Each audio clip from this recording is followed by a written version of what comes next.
Hey everybody, welcome to Garden Time with Belle. For those that are new to my channel, thank you for joining me today.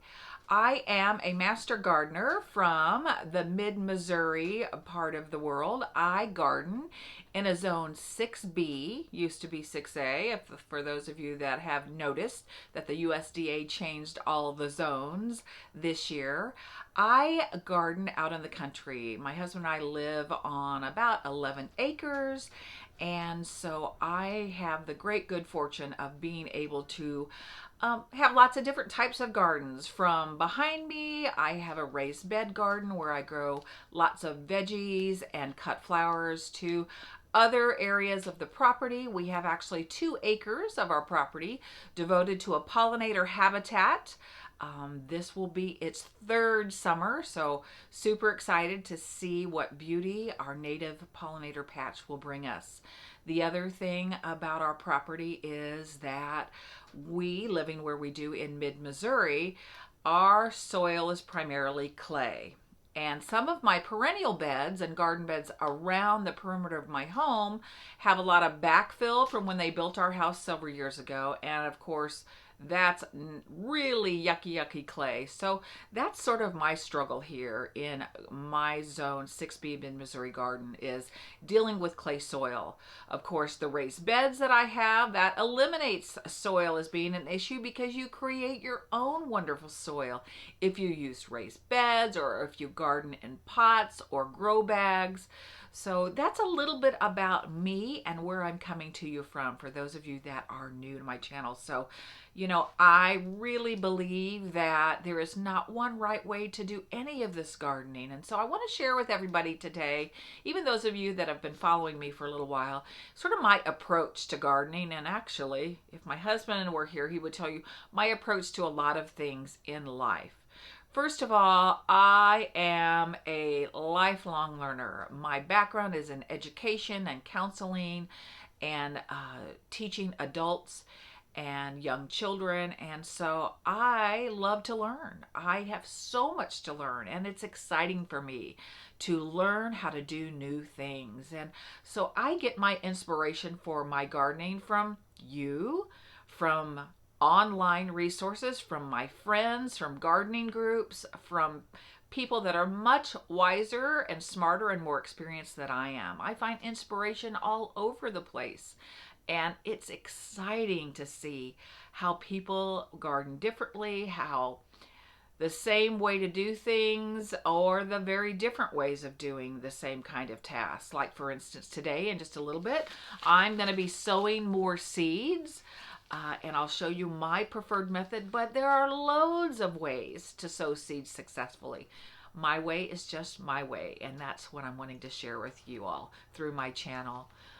I am also a person who not only finds lots of inspiration, but once I've got that inspiration and it gets in here, I'm a researcher. I want to go deep in learning about things, but honestly, I don't take a lot of time to do that research before I start experimenting. I'm the type of person that once I decide on a project, I want to just go for it. So I do a little bit of research, I do a little bit of reading, I get the stuff that I need, and I just go for it. Like, you know, what can you lose but the cost of a packet of a seed? You know, there's not a huge investment in seeds. And so everything, just about everything on this list that I'm going to be starting today in my trays are things that, at least half, that I've never grown from seed in trays. Some of these things I've grown by direct sowing in my garden, but I am sort of relatively new to seed starting in trays indoors. I happen to be really fortunate that I'm coming to you right now from inside my Yoder-built greenhouse, which has been a dream of mine. I've been dreaming about a greenhouse for many years of gardening, and finally last August I bit the bullet and ordered one, had it delivered, and it has been a game changer. You don't need a greenhouse to start seeds, of course not. Lots of you amazing gardeners out there, you start seeds in all kinds of places. In your basement, in a kitchen, a really bright sunny kitchen window, in your garage, wherever you can get your seeds near warmth, near light, sunlight, or grow lights. So, there's lots of ways to start seeds and lots of places. You don't need a greenhouse, but man, oh man, my greenhouse is letting me keep all the dirt and mess out here and giving me loads of space to line up all those trays filled with exciting things to come when those seedlings emerge. And it's just been really a huge blessing. So seed starting, you've seen me do it. If you're new to my channel and haven't seen my method, check out some of my former videos. In fact, I'll try to link some below in the description on how I like to start seeds. So I'm not going to give a tutorial today so much, rather just talking about why I really am focused this year on starting 80% of my flowers and vegetables from seed. That's a new project for me. I've never done that before. I've usually purchased plant starts, right, at the nursery. I've purchased tomatoes that are already this tall, or pepper plants, or whatever the vegetable might be, and plunk them in my garden. But not this year. And you know what? I'm just going to go for it. Like, what could happen? What could go wrong? Well, I might have some fails, and that's okay. That's part of gardening. That's an opportunity for me to learn more and to reach out to you, viewers, and other people where I get my inspiration to maybe make some adjustments next time. But really, seeds are inexpensive. They're relatively inexpensive to purchase. So, you know what? If I have a tray of seeds that goes belly up, scrap it, learn a little bit, try again, put some more seeds in that tray, and get going. The other thing I love about starting flowers or vegetables from seeds is it's just such a fascinating process. To imagine this little tiny seed is gonna grow and produce 20 cucumbers for our family, or 15 delicious, ripe, juicy tomatoes that you will never be able to source at your local regular grocery store. The other benefit for me in growing seeds is I can grow things that I cannot find at my local nursery. You can search specific varieties, interesting things that you're not going to find at a big box store. You're not going to find at your local nursery. Chances are you can really customize your fruit, your veggies, your flowers, your perennials, just by trying some new and interesting things. So that's what gets me super excited about why I like to start things from seed. So come along with me today as I am going to be sowing. I'm looking down here at my packet of seeds. I am going to be sowing 7 new varieties of either flowers or vegetables. I've already in other videos sown 15 varieties combined of vegetables and flowers. So I'm going to add 7 more to that task today, which will leave me with, well, if I do the math, 22 different kinds of plants I'm growing from seed this year. I'm super excited, can you tell? So today I am going to sow celosia. I'm going to sow some more nasturtiums. This orchid flame. Isn't that gorgeous? Some orchid flame, some more Alaska Red series. If you're with me for any time, you've already seen me sow nasturtiums just for my greenhouse. Look at these gorgeous nasturtiums. I'm still waiting for blooms. Gotta be patient. Huge lesson for us gardeners. I'm going to grow some onion, some Ishikura onion, some Chinese chives. I'm a big gardener who loves to use lots of things in my cooking, so chives, really important. Some marigolds. I chose Chica Flame. Never grown this variety. And I've never grown them from seeds in trays. I've always direct sown.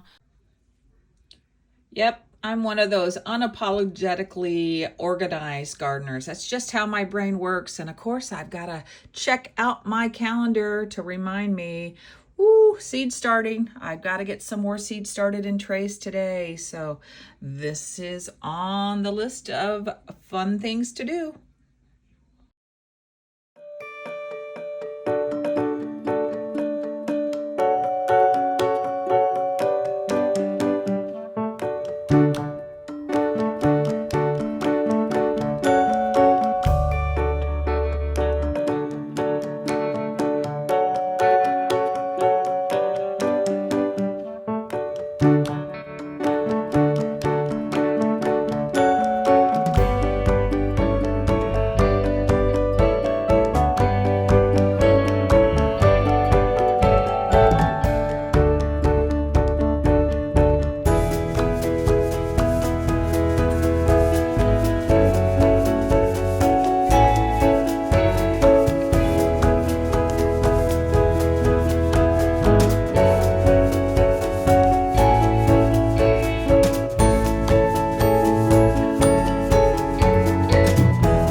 So one of the things I forgot to do that I like to do is soak my nasturtium seeds.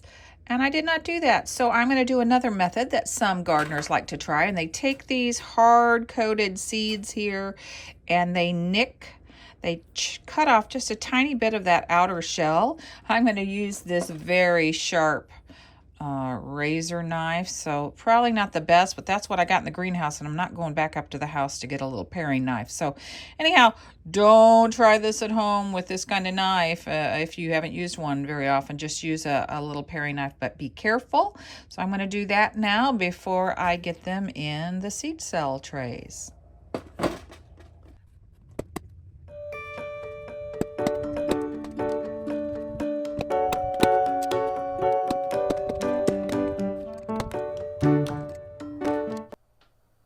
So that job is complete. I was able to sow 7 different types of seeds today.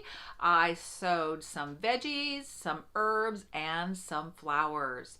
Feeling really hopeful and excited about getting those seeds started. And as always, I use the same method I always do that seems to work best for me. And that is I moisten that all important seed starting mix, get a high quality one that's light and fluffy. Put those in the trays, put my seeds in the trays in the soil based on what it says on the package as far as how deep. I always top dress all of my seed starts with vermiculite and then mist that in with some extra water. A gentle mist keeps the seeds in the spot that I sprinkle them into and keeps that moist until they germinate, which is super important. The last thing I always do, of course, is cover those trays with the humidity domes. And while you saw them laid out here in the greenhouse on my work table, I'm going to actually take those 4 trays down inside my basement in my house. You've seen that before if you've watched many of my previous videos. Just because we're still going to have some nights here that get pretty cold, pushing close to freezing, maybe even around 30 over the next week or so. And I want to get these on some heat mats. Heat mats generally really speed up germination. So I'll take them in the house under some grow lights down in the basement for a couple of weeks until they, start really germinating.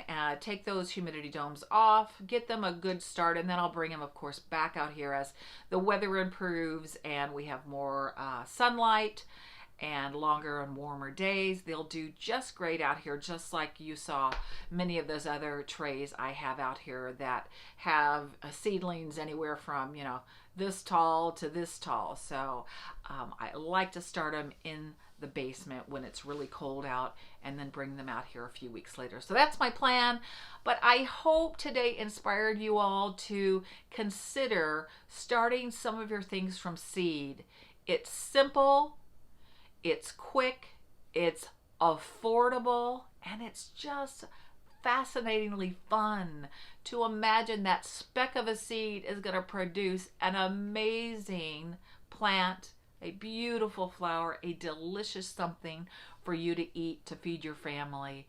Just go for it. That's my real approach here, is dream a little bit and just do it. Just try. There's no harm in trying, and there's a lot of fun learning that can be had. And I bet if you're like me, you're going to surprise yourself. Things are going to work out okay, and gosh, you're going to feel really good about what you did, what you grew in your own garden. So thanks so much. As always, if you enjoyed today's video, please like and subscribe. And as always, happy gardening.